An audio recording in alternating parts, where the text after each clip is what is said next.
Ladies and gentlemen, good morning, good afternoon, and good evening. Our guest today is a best-selling author, an avid learner, and a mother of two.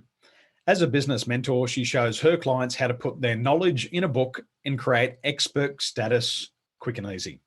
And today, she's going to show you how to write a book to grow your business. Would you please welcome to the Win Sales Now podcast, our good friend, Ayesha Hilton. Thank you guys for having me. Thank you. It's a pleasure, and you're looking stunning there. Yeah. Thank you. And I like that little side joke we had there about Thailand, and we might loop back around to it because when we talk about the name Titter Porn, and then I see one of the covers of your book, it kind of brings two things together. I know. I didn't know when I designed the cover myself. Like, you should pay someone, but I love designing. And I wanted something a bit juicy. So I actually had a breast reduction, and then people kept asking me about it. And I sell most of these books oddly in India. I don't know why. So yeah, I just got my sales report the other day and it's like, oh, India. But I wanted a sexy cover, to be honest. But it's not a pornographic book. Well, I'm going to buy it just for the cover. Yeah, very sexy. Now, you've written a best-selling book, and how has this changed your life? Well, I wanted to show you. So I started off with this book, right? Which I was married to a farmer. So who gets the farm? And that was a problem. It's one's sexy and one's not. And I actually wrote that. We went with a hybrid publisher. So it cost us some money, and not quite vanity press, but a little bit, to position him as an expert. And from that, I then did all of these other books. Wow. So what it did for me getting published was, I have a degree in writing, but that's sort of irrelevant to the journey. I just happen to like writing. But, oh, there's a little a little animation. I love it. I won't be singing. That won't be good. Writing is much better for me. So basically, after I wrote that book to position Nick as an expert in family farming, he really took off and got in the media a lot. And then I was like, oh, I want to write my own stuff. And I'm still writing. I'm working on a book at the moment about losing your parents and being an adult orphan. So for me, what I do with clients is not what I do with myself. So I write books for fun because I'm interested in lots of topics. But for my clients, it really is about positioning them as an expert and being that go-to person in your niche, and then having that available to turn into an online program or group coaching, because that's your IP in a nutshell. And then you can take that out and use it for other things. So going through that journey of writing a book for yourself, did that improve your self-awareness? We talk a lot about emotional intelligence. Yes. And I know when I'm writing, I go, gee, I actually know a lot. I know. I'm actually a little bit smarter than I thought I was.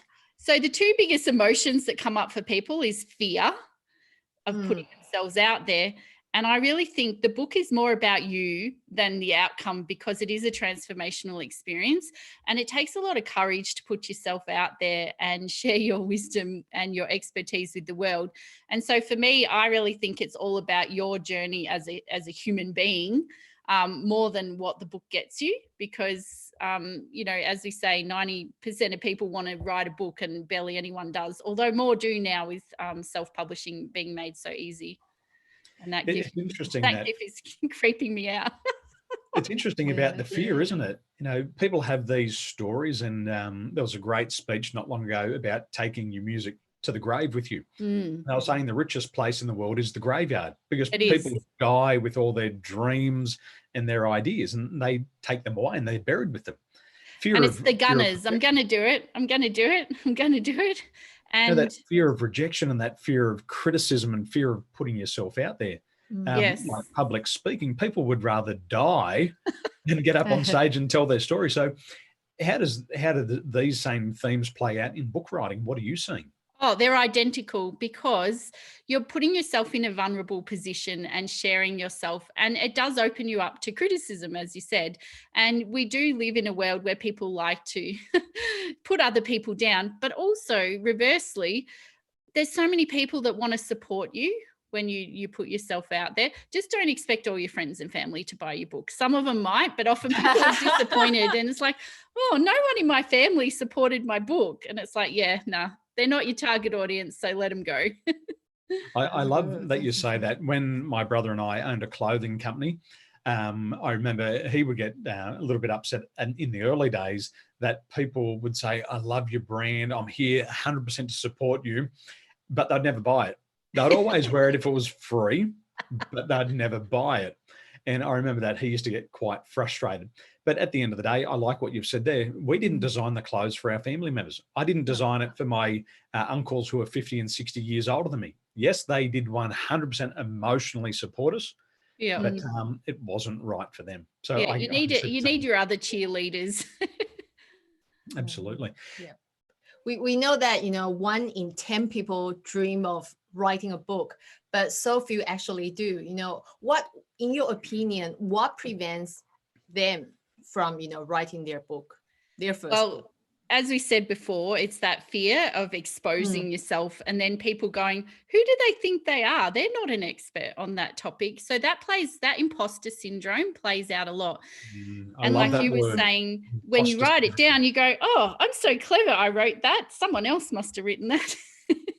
Yep. And I think a big thing is it's a myth that it takes a lot of time or you need to be a good writer. You do need a good editor if you're not a good writer, 100%. There's plenty of crap books out there, especially now that self-publishing is so prevalent. But if you can tell a story or take someone on a journey, you can write a book. And that's my thing, is that you do want to actually take people through an experience where they're going to grow through your book, or implement the suggestions or the 7 steps that you're telling them, because we're talking about business, and that's going to be your signature intellectual property that you're probably going to put in your book. Wow. The imposter syndrome, I know, is a big one for a lot of people. Could you just touch on that a little bit more, especially when it comes to book writing? Because I haven't heard it connected with book writing before, but it really makes sense as you mentioned the word. Well, I think it probably makes more sense than any other context, because, having a book out there, like, that's you out in the world. You don't know where it's going, what it's doing, how people are reacting. Like, you might, meet someone at a networking event and you can read them straight away, like how they're reacting to you, but you don't know how people are going to react to your book. And, most of us, we know our stuff, but especially in an Australian context, we have tall poppy syndrome, where they like to cut us down, if we're trying to stand too tall. And I know America's a bit different. They're more rah-rah.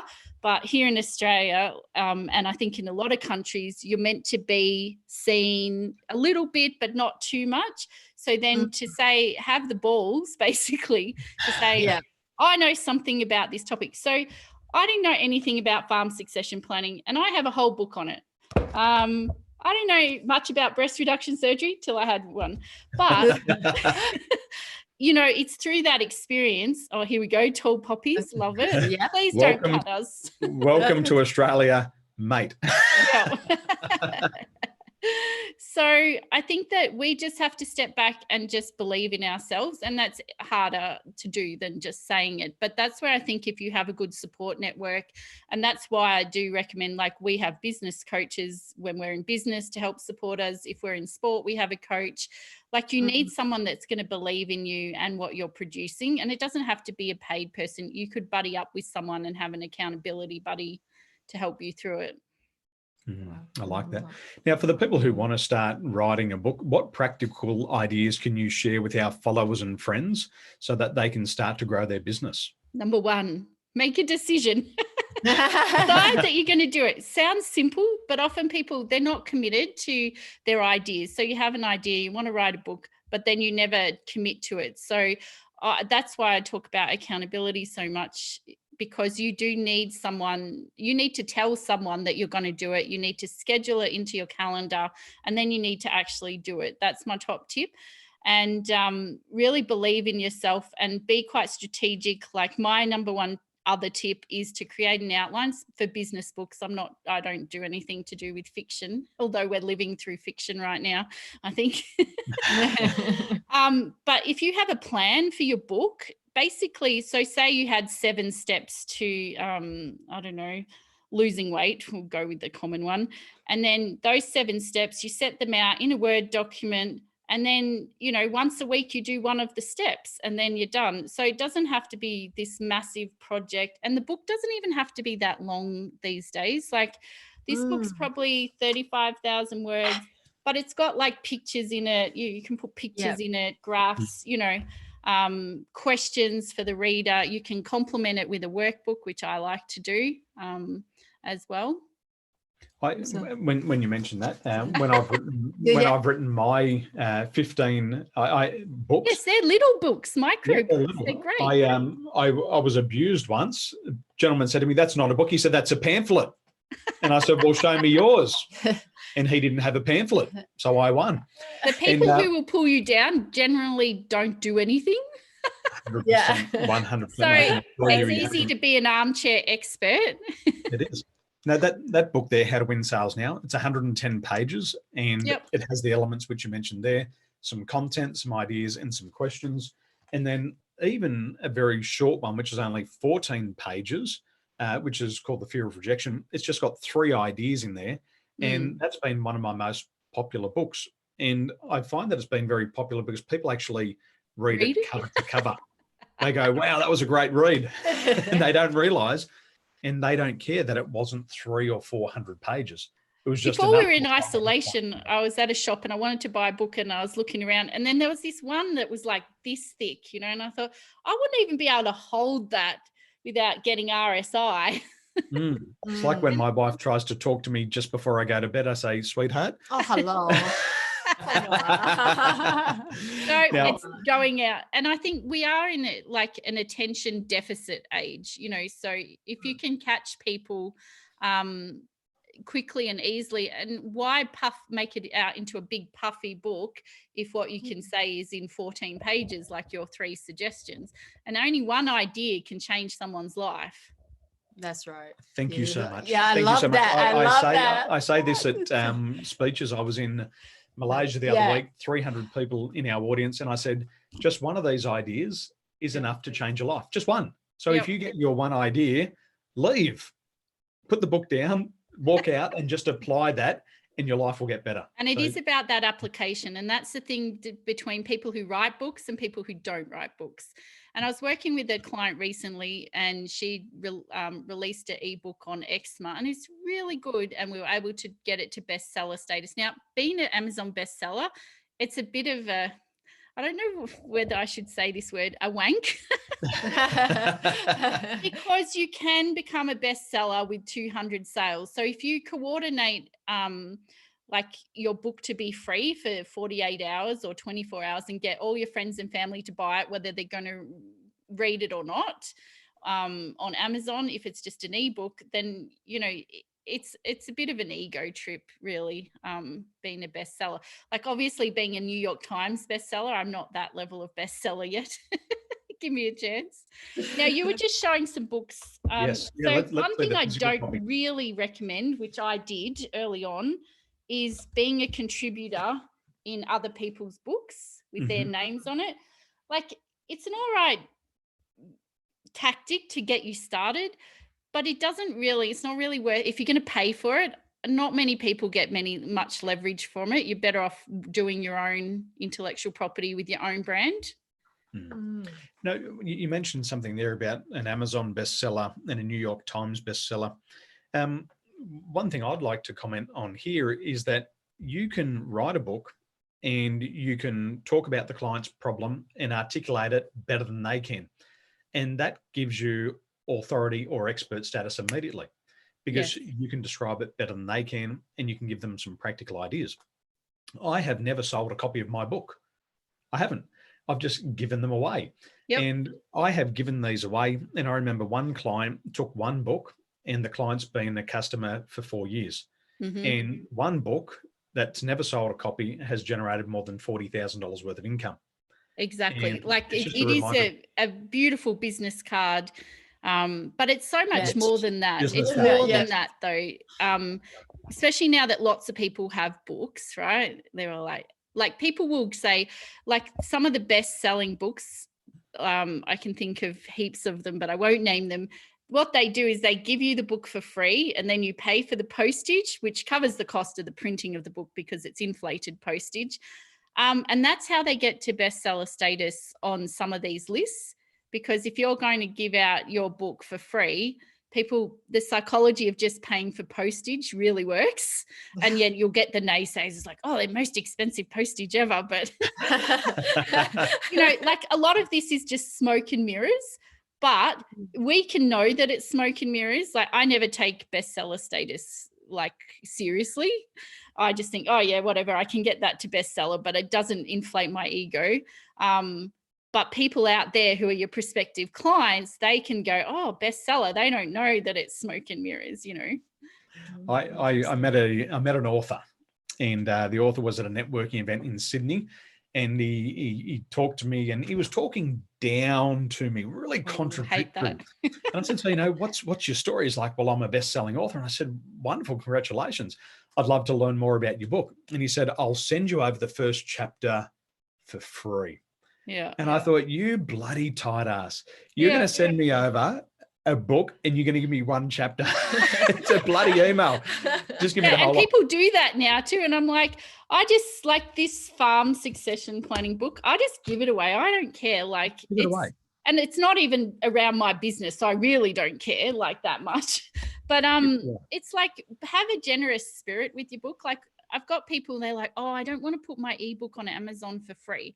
And I'm like, you're not using it you're not going to make, much money from Amazon selling your book at $2.99 or 99 cents. Set it to free. Have an offer in the front of book, which I haven't mentioned yet, but that's another tip. But I'll see if I can find mine. But yeah, put somewhere in the front of your book, something where people can then go to your mailing list. So with the breast reduction one, I can't even find it now. It's in here somewhere, but I have a free offer, and then that way people can get the workbook for free, and same with the farming one. So then you get their email and you have a dialogue with them, because when they buy off another platform instead of your own, you don't have their contact details and can't really engage with them unless you sweeten the deal and they give you their email address. That's 100%. very smart. Yeah. Now, your website is ayeshahilton.com. Yes. And ladies and gentlemen, if you'd like to learn more about writing a book, if you're looking to share some ideas and getting your message out there to the world, if you're one of those 1 in 10 people who'd like to write a book, get off your ass and do it today, and speak to somebody who knows how to do this. So Ayesha, thank you so much for joining us today. We love the practical ideas and we appreciate your time. So thank you so Daniel much. And Nina. Lovely to see you. Our pleasure. Have a wonderful day. Thank you.